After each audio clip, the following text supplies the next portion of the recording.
여기 공원 벤치에 잠들어 있다가 막 깨어난 남자가 있습니다. 이 남자의 정체는 바로 일본 최고의 악덕 기업인 제그룹의 지하노역장에서 일하고 있는 오츠키 반장.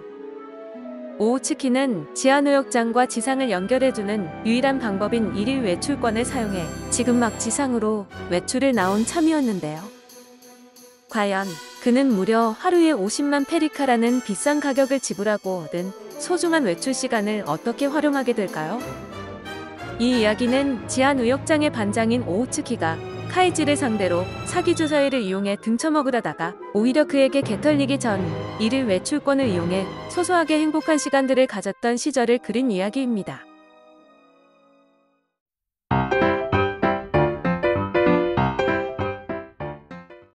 오늘도 어김없이 지하노역장에 모두가 동경하는 일일 외출권을 이용해 지상으로 나온 오츠키.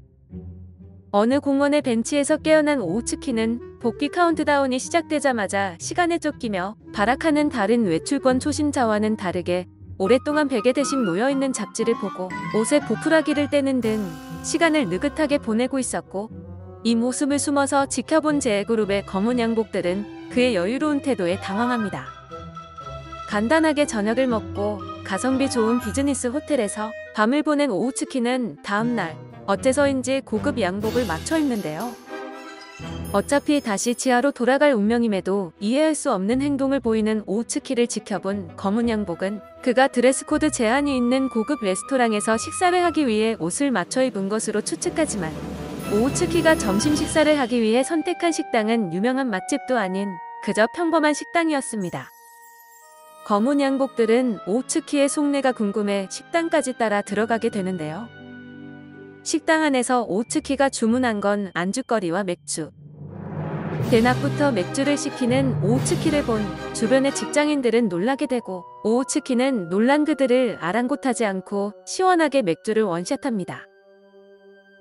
너무나도 맛있게 맥주를 마시는 오츠키를 본 다른 손님들도 맥주를 주문하려고 하지만 아직 근무 중이었기에 그럴 수 없었고, 이 광경을 지켜본 검은 양복들은 비로소 오츠키가 고급 양복을 차려입은 목적을 깨닫게 되는데요. 그건 바로 평범한 옷차림으로 똑같이 행동했으면 대낮부터 술을 퍼마시는 나고자처럼 보였겠지만, 고급 양복을 입은 오츠키는 대낮에 술을 마셔도 용인되는 고위직 임원으로 보일 수 있기 때문이었습니다. 오츠키는 이 점을 간파하고 아직 근무 중이기 때문에 그토록 마시고 싶은 맥주를 주문할 수 없는 직장인들의 모습을 안주삼아 우월감을 느끼며 맥주를 들이킨 것이었죠. 맥주를 연거푸 들이키며 얼큰하게 취한 오츠키는 외출 시간이 끝나 검은 양복들에게 이끌려 지하노역장으로 귀환하고 만족스러워하며 그날의 외출을 마무리합니다. 오늘도 어김없이 외출을 나온 오츠키. 그런데 이번엔 동행인이 있었으니 그건 바로 오츠키의 최측근 중 한 명인 누마카와였습니다. 누마카와는 지난번 외출에서 그다지 즐기지 못했기 때문에 외출의 고수인 오츠키를 따라 나온 것이었는데요. 오츠키는 다른 평범한 외출자와 똑같이 카운트다운이 시작되자마자 안절부절 못하는 누마카와를 진정시키고 잡지를 같이 보며 여유롭게 대화를 나눈 뒤 저녁을 먹으러 갑니다. 이번에도 역시나 하수인 누마카와는 가장 비싼 모든 회를 시키려 하고, 오츠키는 무작정 비싼 음식 대신 누마카와의 입맛과 출신지를 고려한 고향 음식을 추천해주는데요. 오츠키의 판단은 정확했고 가장 땡기는 음식으로 저녁 식사를 마친 누마카와는 만족해하며 오츠키를 따라다니죠. 유카타를 입은 사람들을 보며 여름 축제가 열리고 있다는 사실을 간파해 근처 축제장에 방문한 그들은 마지막 음식으로 타코야키와 오코노미야키를 먹으려고 하는데요. 그런데 오츠키는 타코야키와 오코노미야키를 무려 3인분씩이나 산 뒤 행사 운영 본부를 찾아가 공짜로 나눠주는 이해 못할 행동을 합니다.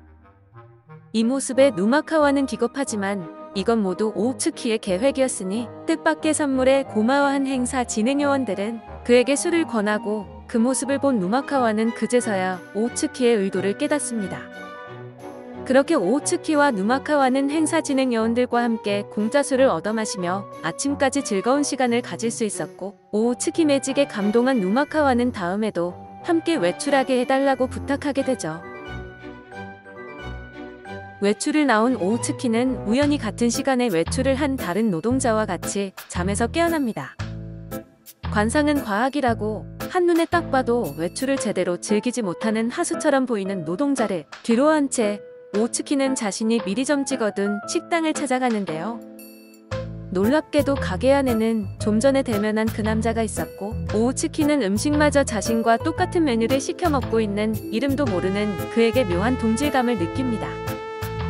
이후에도 두 사람은 가는 행선지마다 마주치게 되고 놀라울 정도로 완벽하게 똑같은 취향을 가진 두 사람은 날이 저물자 같은 목욕탕에 들어가고 똑같이 가성비 좋은 비즈니스 호텔에서 밤을 보내게 되죠. 다음날 그들은 당연하다는 듯이 마지막 식당에서까지 마주치고 똑같은 메뉴를 시키는데 그 남자는 오우츠키에게 말없이 소스를 건네주고 오우츠키는 생각지도 못한 제안에 당황해하면서도 덮밥에 소스를 뿌려먹는 모험을 감행하는데 그 결과는 대만족이었습니다. 식사에 만족한 오우츠키는 그 남자에게 인사라도 나누려고 하지만 두 사람 모두 외출 시간이 다 되어 작별 인사도 못하고 헤어지게 되죠.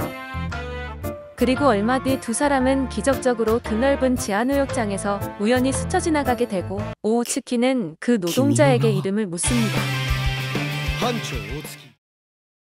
1일 외출록 반장은 도박목시로 카이지에서 등장하는 지하노역장의 오우츠키 반장을 주인공으로 한 스피노프 개그물로 오우츠키가 카이지를 상대로 사기주사위를 사용해 도박으로 벗겨먹으려다가 오히려 개털리게 되는 본편의 바로 직전 이야기를 다룬 작품입니다. 오우츠키가 1일 외출권으로 지상으로 나간 뒤 한정된 시간을 이용해서 최대의 만족감을 느끼는 과정을 그린 여러가지 에피소드들로 구성되어 처음에는 중간관리로 토네가와에서 단편으로 소개됐으나 큰 인기를 얻어 정식 시리즈물로 연재를 시작해 독자들의 큰 사랑을 받은 작품이니 여러분들도 꼭 한번 감상해 보시길 추천드립니다. 그럼 전 더 재미있는 다음 영상으로 다시 찾아오겠습니다. 긴 영상 시청해주셔서 감사합니다.